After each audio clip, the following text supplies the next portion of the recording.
53 punti conquistati in 21 partite con una media di 2,52 a gara, 16 vittorie e 5 pareggi, 49 gol fatti e 21 subiti con una differenza reti di più 28.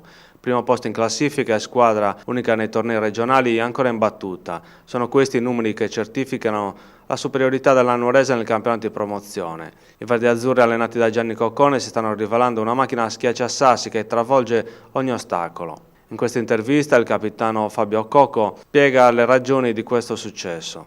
Fabio Cocco, capitano della Nuorese, una domenica di pausa prima del rush finale di affrontare Codrongiano e Valle d'Oria, due gare che potrebbero indirizzare nel modo giusto il campionato. Beh, sicuramente sono due partite fondamentali perché vincendole entrambe ci consentirebbero di aver quasi concluso il campionato. Andremo ad affrontarle sicuramente con la testa giusta e con molta umiltà, perché per vincere il campionato c'è bisogno anche di questo.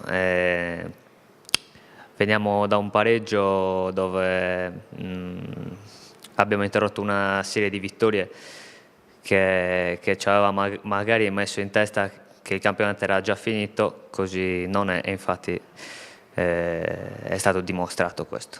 I numeri certificano la vostra superiorità? Beh, su questo penso che non ci siano dubbi.